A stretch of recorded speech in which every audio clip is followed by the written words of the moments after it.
am with Sid. He is a corn snake. He's actually from North America, in the fields and the farmlands in the southern part of the United States. Now, corn snakes have a really important job, and that is what their name sounds like. They protect the corn. They protect the crops in the area for the farmers against mice and things like that that might want to come and get in the grain.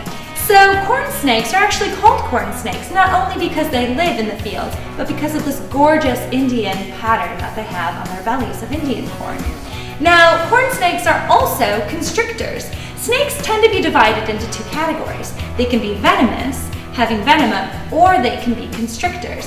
What they do with that actually is they don't really break the bones of their prey like myth says, but what they do is they wrap themselves tight around like a belt, and each time their prey breathes in and out, they lose a little bit more of that air.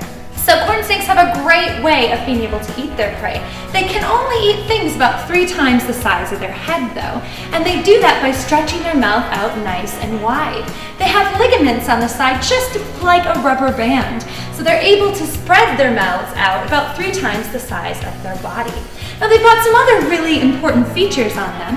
If you take a nice close look at the face, snakes are snakes not because they don't have legs. In fact, there are plenty of lizards out there that also don't have legs, like the glass lizards and the slow worms.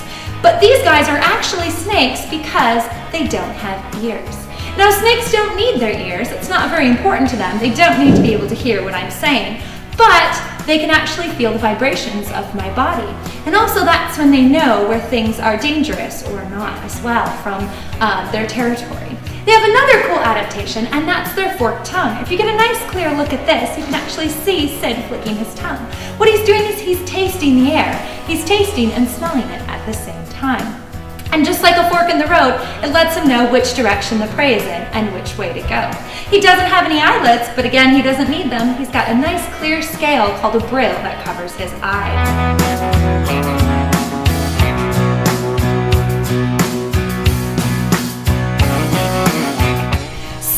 Even though snakes are really cool animals with great adaptations, meaning the way that they are formed to live in their habitat, they're not the best of pets. The reason being they require a lot of attention, and a lot of them are actually exotic, from exotic places.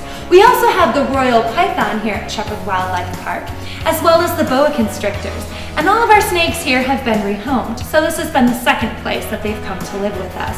Mostly because the people who had them before just didn't know exactly how to take care of them. Snakes can also be quite expensive to take care of as well. Now, the best place for snakes really to be, I think you'll agree, is in the wild.